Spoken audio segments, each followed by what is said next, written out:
Today I'm headed to Las Vegas to play the WPT Prime Championship at the Wynn Casino to try to win another one of these.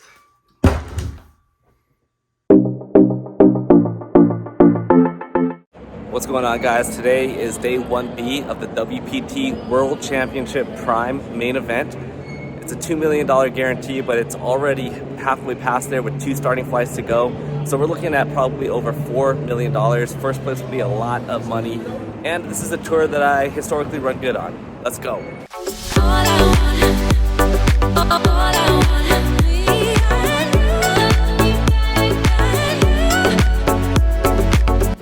Lots of fun memories at this place. It's like walking into a stadium and you're going through the tunnels. That's what we're playing for. Plenty of trophies up for grabs. Oh, hey, I have one of those.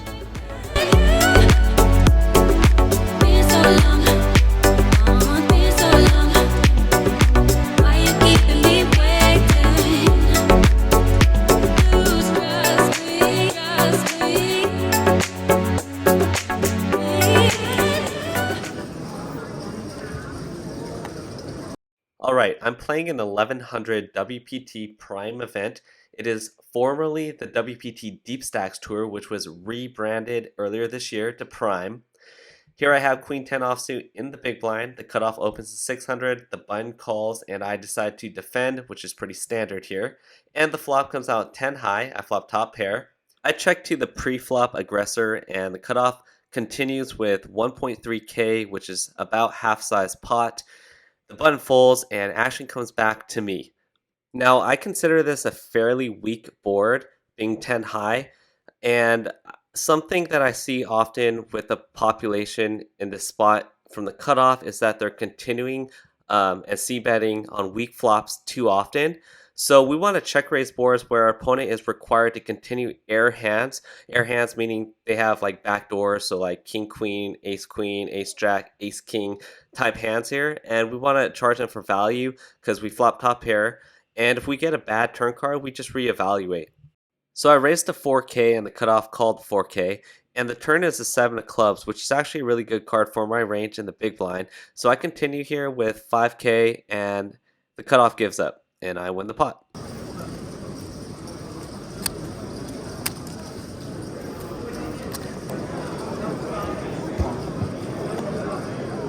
Buckle up, this one's a fun one. We got ace 9 here in the low jack, and we're going to raise it up to 1k. The button's going to be our only customer. He calls 1k, he has us covered. So we're going to see a flop now. And it's juicy! This flop is pretty wet, so I want to bet a larger size. During this hand, I actually thought I was betting about 75%. I ended up betting 1500 into 3k, which is half pot, because I think I forgot to factor in the blinds and the antes in the pot. Just a minor mistake here, but in hindsight, I probably would have bet at least 2000. Not only do we want to charge draws, but he should be calling with pretty much any ace here. So especially if he has a big ace like ace queen or ace jack or maybe ace king, even though I think he would raise pre-flop with that, we're getting value. To our surprise, the button decides to raise to 3.2k, which is a very small raise. It's very interesting sizing here. I honestly don't know what to make of his sizing here because I feel like if he had a really strong hand like a set or ace 10 or even a big ace that he wants to raise for value, with this flop, with this board texture, I feel like he should raise pretty big because he'd want to protect against all the draws that are out there. And if he does have like a set of 10s, he can get value off of my ace kings, ace queens. So with all that being said, I'm just not convinced that he has a super strong hand. And I want to charge him for his potential mistake here, so I'm going to put in a 3-bet. I made it 8.2k, he calls, and we're going to see a turn of 3 clubs. There's 21k in the pot, I have about 26k behind. In hindsight, I actually really like an all-in jam here on this turn for a little bit more than pot size. I think it keeps me a little bit polarized with all the potential draws out there. But that's not what I did in game. I bet 14k. I guess it's a little bit more of a value bet. And he ends up going over the top and puts me all in anyways, so I call.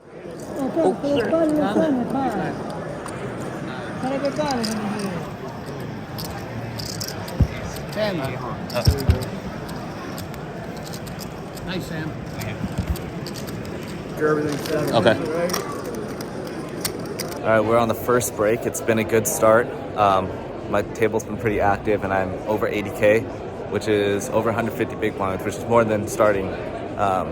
So yeah, just got to keep this momentum going.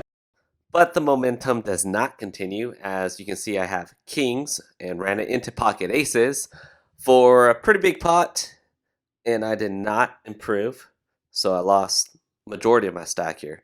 And a level or two later, in a blind versus blind limp pot, I check raise my remaining 15 big blinds or so on a flush draw and run it into 9 deuce off. He flopped 2 pair, and that was that. All right, it's time for day 1C of the WPT Prime World Championship.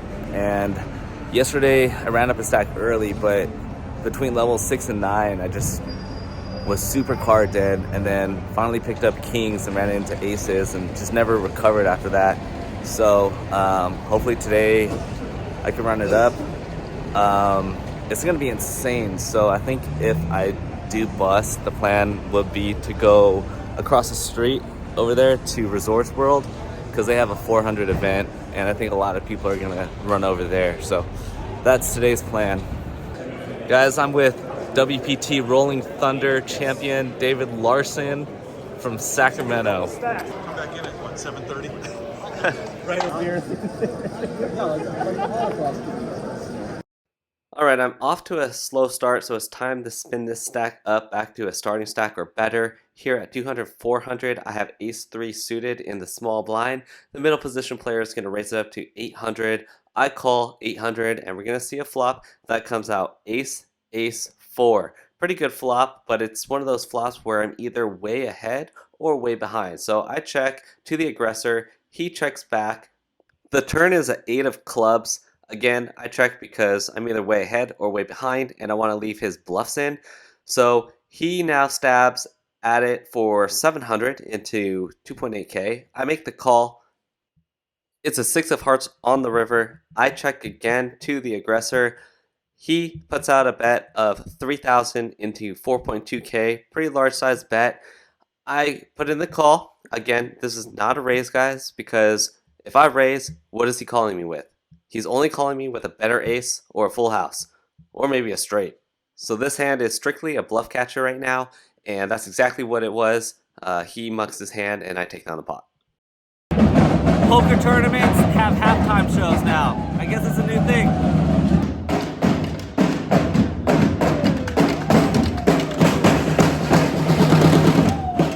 We have no idea what's going on, but we were told to all put these wristbands on and watch the show.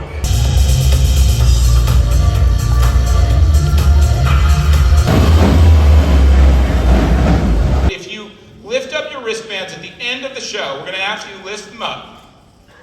A number of them are going to turn colors, and those people will win a $1,100 WPT passport for next season. Nice. So, Let's go. This is what we're talking about. I always wanted to say this. Can I have a drum roll, please? 1, 2, 3, reveal! There we go, there's the winner. All right.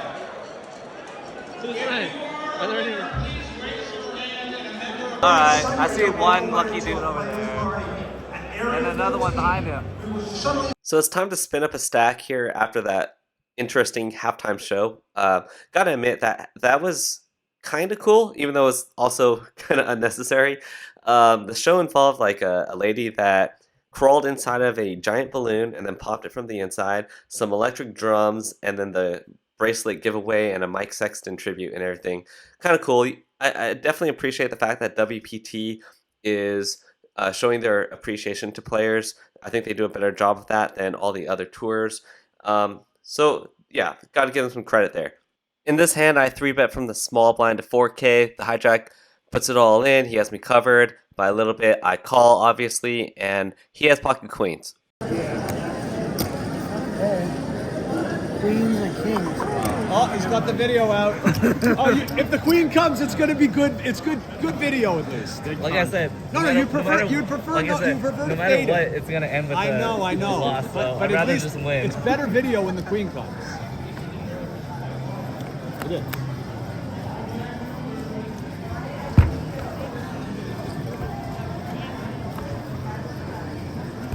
Oh! Yes! Now that's a video. And that hand is why tournaments are so fucking hard. Jeez. All right, plan B is in effect. I am not gonna re-enter the WPT Prime because the line is just too long. So I'm gonna go over to Resorts World and fire the 400. Day 2 is tomorrow also.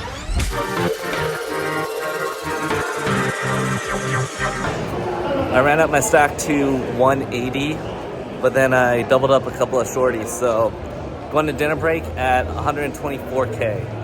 This is a cool area though. They got all these like food court stuff.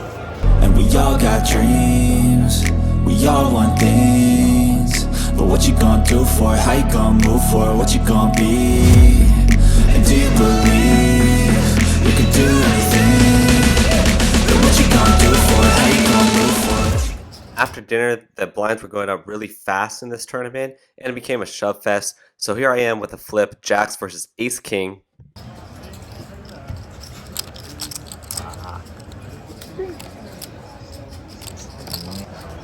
Versus Queen Jack.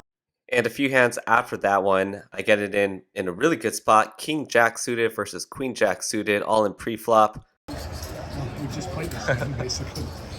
Oh no, we're sharing the cards, so we were sharing. Oh my god, I run bad.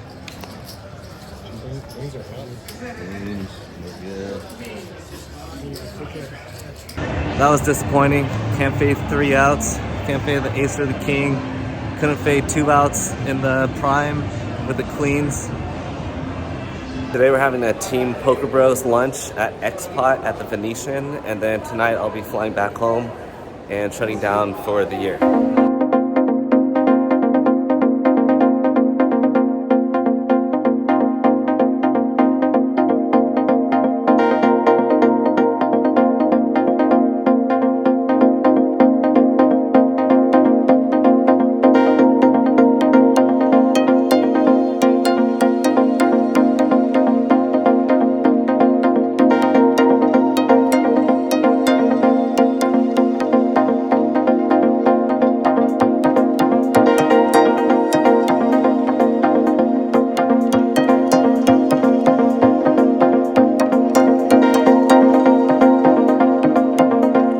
What the hell this is. I'll show it. We don't know if we're supposed to eat it as is because it looks like it, but then it looks and feels and tastes like raw cold It's like shrimp. 30 degrees. Are we supposed to cook it?